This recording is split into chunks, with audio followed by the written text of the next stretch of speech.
Welcome to Mila story episode 30. மாட்டுக்கரு பெரிய செல்வந்தராக மாறிக்கொண்டு இருக்கிறார். ஊரில் பெரிய செல்வந்தராக மாறிக்கொண்டு இருக்கிறார் மாட்டுக்கரு. மாட்டு வருமானத்தில் அவர்கள் பாலியல் மூலம் அதிகமாக வருமானம் வந்து கொண்டிருக்கின்றன. பண்ணையில் அவருக்கு நல்ல வருமானம் வந்து கொண்டிருக்கிறார். பாலின் அளவு அதிகரிக்க பாலை வெளிநாட்டுக்கு ஏற்றுமதி செய்த அளவுக்கு மாட்டுக்கருக்கு பாலில் இருந்து உற்பத்தி அதிகரித்து கொண்டிருக்கிறார். மாட்டுக்கரு பாலை அவ்வளத்தையும் ஏற்றுமதி செய்கின்றார் வெளிநாட்டுக்கு. அதன் மூலம் மாட்டுக்கருக்கு பெரிய வருமானம் வந்து குவிந்து கொண்டு இருக்க மாட்டுக்கரு பெரிய செல்வந்தராக வளர்ந்து கொண்டு வருகிறார். மாட்டுக்காரர் தனக்கென்று ஒரு ஆடம்பரமான கார் வேணும் என்று விலை உயர்ந்த காரை வாங்கி கொண்டு இருக்கிறார். தனது வீட்டு அரண்மனையை கட்டி முடித்தார் மாட்டுக்காரர். அரண்மனை பார்க்கும்போது விலை மதிப்பு அதிகமாக இருந்தாலும் மாட்டுக்காரர் தனக்கென்று ஒரு விலை மதிக்காத வீடு வேணும் என்று நினைத்து அதை கட்டியமைத்தார் மாட்டுக்காரர்.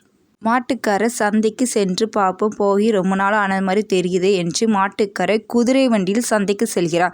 குதிரை வண்டியில் செல்லும்போது மாட்டுக்காரர் சந்தையில் அனைவரும் மாட்டுக்காரை ஒரு வியப்போடும் அவர் பெரிய பணக்காராக மதித்து கொண்டு வருகிறார்கள். சந்தையில் அனைவரும் மாட்டுக்காரர் சந்தையில் அனைவரிடம் பேசி கொண்டு இருக்கிறார். அவர்கள் வறுமை புரிந்து மாட்டுக்காரர் அவருக்கு ஏதாவது செய்ய வேண்டும் என்று தன் வருமானத்தில் பாதியாட்டு அவர்களுக்கு ஒதுக்க வேண்டும் என்று தன்னிடம் இருக்க வருமானத்தில் பாதியளவே உணவு கொடுக்க வேண்டும் என்று மாட்டுக்காரர் பசியின்றி வாழும் மக்களுக்கு அனைவருக்கும் உணவளித்து கொண்டு இருக்கிறார் மாட்டுக்காரர்.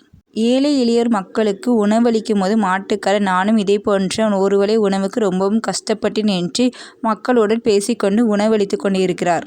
மாட்டுக்காரர் தனித்தனியாக ஏழை எளியோர் மக்களுக்கு உணவளித்து இருக்கும்போது ஒருவர் மாட்டுக்காரிடம் எனக்கு வேலை இல்லை என்று சொல்லும்போது மாட்டுக்காரர் தன்னிடம் பண்ணையில் வந்து வேலை செய்யுங்கள், உங்களுக்கு போதியமான வருமானம் 3 வேளை உணவு நான் தருகிறேன் என்றது பண்ணையில் வந்து வேலை செய்கிறார் என்று கேட்கும்போது அந்த ஏழையர் அந்த மாட்டுக்காரியிடம் ரொம்ப விருப்பமாக தங்களுக்கு வேலை செய்வது என்றது புண்ணியம் என்று கூறி மாட்டுக்காரியிடம் வேலை செய்து கொண்டு இருக்கிறார். மாட்டுக்காரர் உணவளித்து கொண்டு இருக்கும் போது ஏழை எளியர் பார்த்த தன்னிடம் இருக்க தங்க காசுகளை ஒருவருக்கிடம் கொடுத்து கொண்டு இருக்கிறார். தனது காசுகளை எல்லாருக்கும் பகிர்ந்து கொடுக்க வேண்டும் என்று ஏழை எளியவரை பார்த்து பகிர்ந்து கொண்டு இருக்க மாட்டுக்காரரை பார்த்த இடம் மற்றவர்களெல்லாம் பேசவில்லை. ஆனாலும் மாட்டுக்காரர் தன்னிடம் அனைவரிடம் சந்தோஷமாக விரும்பி பேசிக்கொண்டு இருக்கிறார். மாட்டுக்காரர் அன்றைக்கு நான் ரொம்ப ஏழையாக இருந்தேன் என்று மக்கள் அனைவரும் என்னிடம் பேசுவது விரும்பவில்லை. இன்றைக்கு நான் பணக்காராக செல்வந்தராக வந்துவிட்டேன்.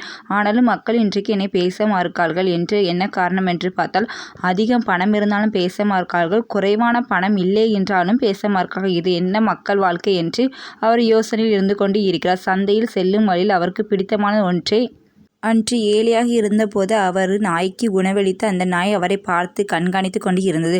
அன்றைக்கு அவர் ஏழையாக இருக்கும்போது கண்காணித்தது போல இன்று எப்படி கண்டுபிடித்து என்று தெரியாது மாட்டுக்காரர் பார்த்துக்கிறார். என்றால் அந்த நாய் அவரை கண்டுபிடித்து கொண்டு அவரிடம் அன்றைக்கு விளையாண்டது போல இன்றைக்கும் விளையாடுகிறது. மாட்டுக்காரருக்கு பார்த்தவுடன் நாயை பார்த்து ரொம்ப சந்தோஷமாக இருக்கிறது. மாட்டுக்காரர் நாயுடன் கொஞ்சி விளையாடி கொண்டு இருக்கிறார். மாட்டுக்காரர் நீ என்னை புரிந்து கொண்டு விட்டாய், நீ என்னிடம் அன்றைக்கும் விளையாடுறது போல இன்றைக்கும் விளையாடி கொண்டு இருக்கிறார்.